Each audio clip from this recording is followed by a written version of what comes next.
रामजी शर्मा का बेरहमी से हत्या की। कौन बसी बोल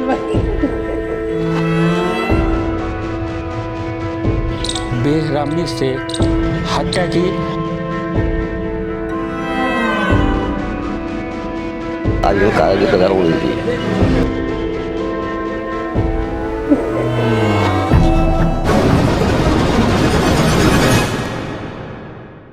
नमस्कार, सीन इंडिपेंडेंस में आपका बहुत स्वागत है। मैं हूँ प्रियांशु सौरभ।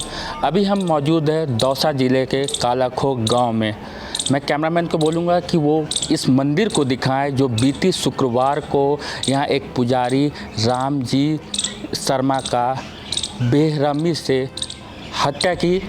हालांकि हत्या उनके घर के पास हुई, लेकिन ये मंदिर है जहाँ वो हमेशा पूजा करने आते थे। यहाँ एक भ्रमण करते हुए एक पुजारी हैं, उनसे मैंने पूछा उनके बारे में ऑफ कैमरा, तो उन्होंने कुछ ऐसा ही बताया कि बहुत ही सरल स्वभाव के थे। उनसे जानने की और कोशिश करते हैं। तो आप बताएं बाबा जी, बीते जो शुक्रवार को रामजी लाल शर्मा के साथ जो घटना हुई, और बताएं कि वो किस स्वभाव के थे। स्वभाव तो उनकी अच्छी थी, लेकिन यहाँ तो देख रहे थे कि यहाँ बहुत अच्छे आचरण है, बड़ी मिलनसार स्वभाव के हैं। तो आपको क्या लगता है कोई उनका कोई दुश्मन हो सकता है? ऐसा मैं कुछ नहीं समझता कि कोई दुश्मन हो या किसी से मुलाकात या कोई कहीं भी किसी से कहा सुनी हो, ऐसा मैंने कभी देखा नहीं उनको।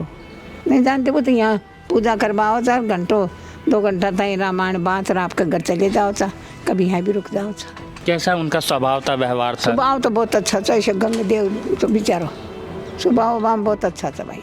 तो उनके स्वभाव से मतलब कुछ दिनों से या कुछ ऐसा स्वभाव में कुछ बदलाव आया, लगा कि वो बहुत चिंता में है, चिंतित हैं? चिंता तो बहुत दनास हुई। चिंता तो बेचारा बेटा दिमाग से आउट है, उसकी शादी नहीं हुई, एक बेटी थी उसकी भी जमाई मर गया, तो वो तो दुखी। तो घरवाली को मरे 15 साल से भी ज़्यादा हो गया, दुखी सब।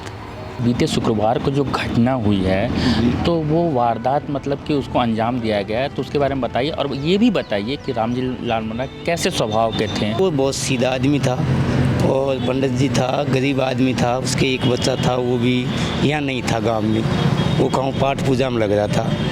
तो ऐसी कोई हमने उससे कोई दुश्मनी नहीं थी उस बंदों की। उसकी दुकान के आगे जाके जब उसने शराब पी तो रामजी लाल ने मना किया, तो उन्होंने उस बात को लेके इसको ख़त्म कर दिया। आप थोड़ा हमको ये जानकारी दे सकते हैं कि कितने लोग थे, या फिर ऐसा अखबारों में भी आया जब उनको बेरहमी से मारा जा रहा था तो कुछ लोग आए उनको दौड़ा, मतलब कि उनको बचाने के लिए, ठीक है, जब वो चिल्ला रहे थे, तो उस घटना के बारे में कुछ ऐसी जानकारी हो आप बताइए। ऐसी जानकारी देखो हमें नहीं थी, हम नवरात्र बैठे थे और यहाँ से सुनी थी हमने भी, जो पड़ोसी हैं इनके, वो पड़ोसी बचाने के लिए भागे थे और इनको देख के वो लोग भाग गए।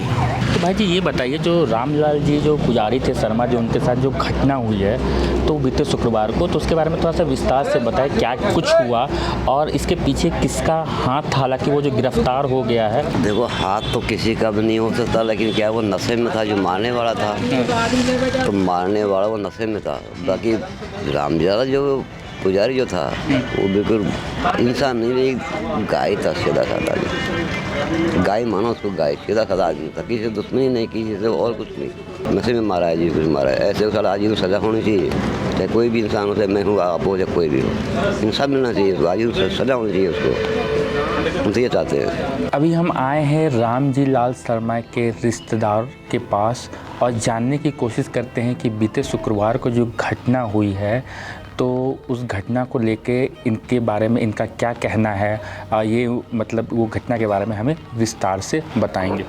भाई जी नाम आपका? भगवती प्रसाद, भतीजा हूँ मैं मृतक का।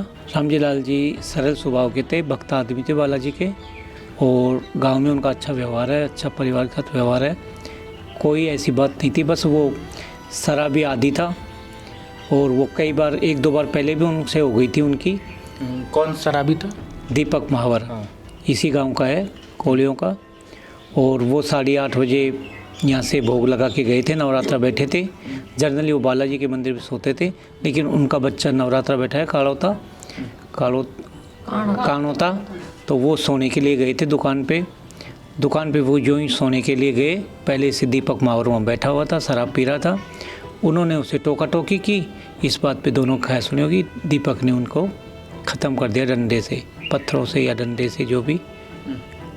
फिर हम यहाँ से गए, तो जब तक तो हमारे पिताजी उनको ले गए दौसा गए, तो बोले जयपुर ले गए। जयपुर से 3 बजे ख़त्म हो गया। मेरे भाई ने भी उससे वहाँ भगाने की कोशिश की, तो उसको भी वो धमकी दे गया था, बोले पंडित तेरे को तो मैं फोड़ के छोड़ूंगा। और हमारे चाचा जी के साथ भी 15-1 रोज़ पहले खाट वाट तोड़ दी थी और उनसे भी खैर सुनी हो गई थी। तो वो मतलब कि आप जैसे बता रहे हो कि तकरीबन 10-15 दिन पहले भी उनको धमकी दे के गया था, तो इसके बारे में वो कुछ बताए थे आपको कि वो चिंता में थे या फिर कुछ ऐसा था, उनके व्यवहार में कोई बदलाव देखने को मिल रहा? नहीं, उन्होंने परिवार से ऐसी कोई बात नहीं, जनरली मतलब हवा में उड़ा दी उनके बात को। भाई दाल वाला आदमी से दारू शराब पीता रहता है, यहीं बकता रहता है, मतलब उन चीज़ को हमने सीरियस कौन ली। और ना इन्होंने परिवार को कभी बताई, ना मेरे भाई ने बताई और ना ही चाचा जी ने बताई मेरे साथ ऐसे वो दीपक ऐसे कह के गया है। उसके पिताजी ने भी ऐसे कहा, भाई ये हमसे भी नहीं समझता है। वो मतलब आवारा टाइप का आदमी था, बहुत घर वालों को बोलता ही नहीं है, वो आवारा टाइप का आदमी था, बस शराब का आदी था, खेलने का मतलब नशा का आदी था वो। अच्छा, आप राम जी की क्या लगती है? चाची? जेठ है मेरे। जेठ है। तो आप बताएं कि राम जी कैसे स्वभाव के थे और उस घटना के बारे में जो हुआ आप बताएं कि वो कोई परेशान रहते थे, कोई चिंता था या कोई ऐसी बात? परेशान तो भाई काहे सब है, तो काहे चिंता कौन चे भाई, एकलो आदमी तो छोरो छे, जब आपड़ो धंधो करतो डोलो छो, आई मंजूरी कोई काहे करे आओ छो, कोई 100 रुपया करे आओ छो, कोई 200 रुपया करे आओ छो, और तो परेशानी काहे न आ जासो। तो कदे हम दे देता रोटी, कदे से जे खुद बना खा लियो छो, और एक लोई बड़ा आपका बेटा को दिया हो तो 4 रोटी करो, तो 2 रोटी को दिया हो तो 2 रोटी आप खा लेते। सरल स्वभाव के थे, सरल स्वभाव के थे वो, उनको कोई चीज़ डिप्रेशन में नहीं आते थे वो, ना वो टेंशन लेते थे और किसी बात को सीरियस नहीं। न जोत देख और ये छोरी ने की अगताऊ आज तू जी में नो बेटा मैं तो एक टाइम ही रोटी खाऊं छू, तो मैंने तो रोटी खा ली, तो तू आज कहाँ जा रही है?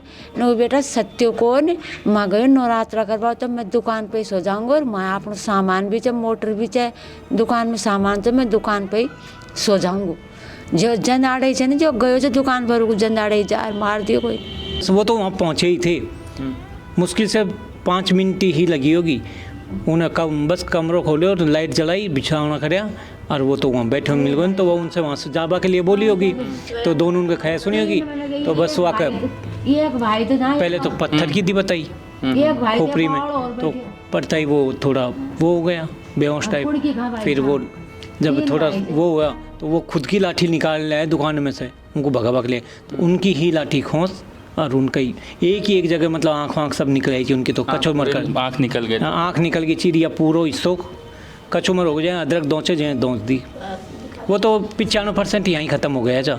वो तो कोई धड़को सोचो जो लेर तो जाना ही पड़े चाहे आदमी को, वो तो लेर गए। तो उनके जो आए थे, जो दीपक और लोग आए थे, उनके हाथों में कुछ लाठी या फिर कुछ ऐसा भाला या कुछ नहीं, ऐसा हमने किसी को नहीं देखा, किसी को नहीं देखा, ना दीपक को देखा था।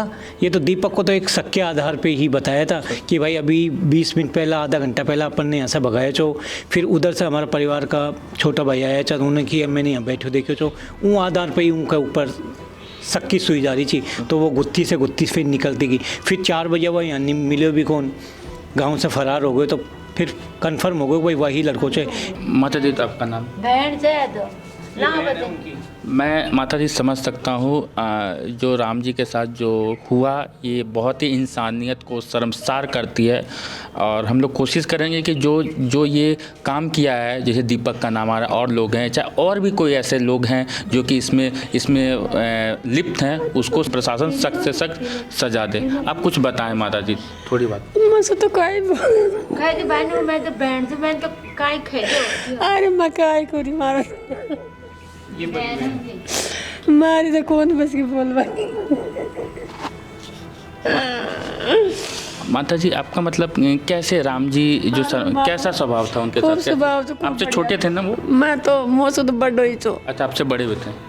कभी कुछ बोलते थे, मतलब कभी कोई परेशानी में रहे या फिर कभी ऐसा आपके साथ कभी कोई बात शेयर किए, मतलब कुछ ऐसा है आपके साथ? कैसा मतलब अच्छा घुल मिल के रहते? मासो दुनिया का रख दो, 4 बहन सा 4 भाई सा मान तो कदे काय उत्तरी को दियो भाई दुखियारो तो ज़्यादा वो की ओड़ी सी हमारी आत्मा दुख जी भोजाई भी छोटा छोटा मर गई, बेटी भी विधवा हो गई, काई भी एक तू थोड़ा छोड़ को तो जीवा भी रो तो डोला जगाए।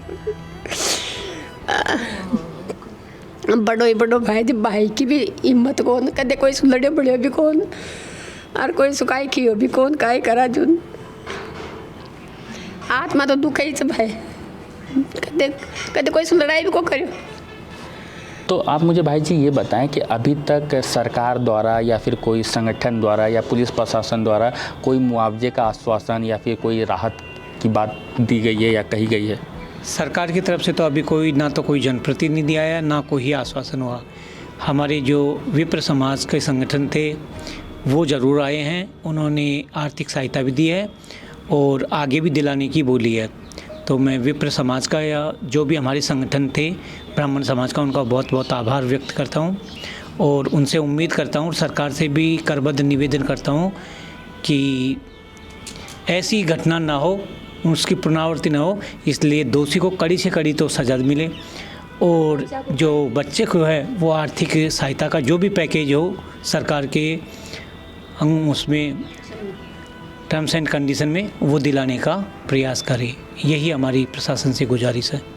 तो ये रामजी लाल शर्मा के रिश्तेदार थे। उन्होंने कहा कि रामजी लाल बहुत ही सरल स्वभाव के थे, किसी से उनका कोई दुश्मनी नहीं था, नित्य प्रतिदिन पूजा पाठ कराना था, उनका किसी से कोई लेना देना नहीं था। हालांकि ये भी बताया जा रहा है यहाँ के प्रशासन ने दीपक नाम के एक शख्स को गिरफ्तार किया है और आगे की कार्रवाई भी करने का आश्वासन यहाँ के लोगों को दिया है। अभी हम मौजूद हैं रामजी लाल शर्मा के उस घर पर, आप इसे घर बोल सकते हैं क्योंकि यहाँ पर ये ठहरा करते थे, सोया करते थे और इसी जगह पर, कमोबेश इसी जगह पर उस घटना को अंजाम दिया गया, उस वारदात को बीती शुक्रवार को अंजाम दिया गया। आरोपी, हालांकि दीपक नाम का आरोपी गिरफ्तार कर किया गया है और प्रशासन ने रिश्तेदारों को, उनके परिजन को आश्वासन दिया है कि उस पर कड़ी से कड़ी कार्रवाई की जाएगी। संगठन ने भी आश्वासन दिया है कि जो भी कार्रवाई हो उस पर भरपूर सहयोग किया जाएगा। लेकिन देखने वाली बात होगी कि उन्होंने, हालांकि परिजनों ने मांग की है कि एक नौकरी की और जो कि उपयुक्त मुआवजा है वो मिलना चाहिए। लेकिन देखने वाली बात होगी कि राजस्थान की अशोक गहलोत सरकार उन्हें मुआवजा देती है नहीं, या राजनीति का तुष्टीकरण करती है और उन्हें बस राजनीति का शिकार बनाती है, या फिर उन्हें उचित मुआवजा देती है और जो आरोपी है उसको सख्त सज़ा देकर सलाखों के पीछे रखकर एक उदाहरण पेश करती है कि राजस्थान में अगर भविष्य में ऐसी कोई घटना हुई तो उसको बख्शा नहीं जाएगा। देखने वाली बात ये भी होगी कि अन्य दल इस सारे वारदात को कैसे देखते हैं, इस वारदात पर उनका क्या बयान आता है। हालांकि हर दलों का भी अपना अपना बयान आ रहा है इस चुनाव के बीच में, लेकिन ये जो घटना हुई है इंसानियत को शर्मसार करती है। जहां एक घटना उदयपुर में कन्हैया लाल की हुई थी, जहां उस दर्जी को बेरहमी से मारा गया था, और ये दूसरी घटना दौसा जिले के कालखो में ये घटना हुई है जहाँ की इंसानियत को शर्मसार करता है। हमारी ये पूरी रिपोर्ट थी, हमारी ये पूरी पड़ताल थी सिंस इंडिपेंडेंस की कि हम आपको यहाँ की हकीकत को बयां करें। जो ये बेरहमी हुई है इसकी दास्तां को अपने शब्दों में बयां करें ताकि सच का पता चले और आरोपी सलाखों के पीछे रहे। कैमरा पर्सन विक्रम पांडे के साथ मैं प्रियांशु सौरभ, दौसा, कालाखो, सिंस इंडिपेंडेंस।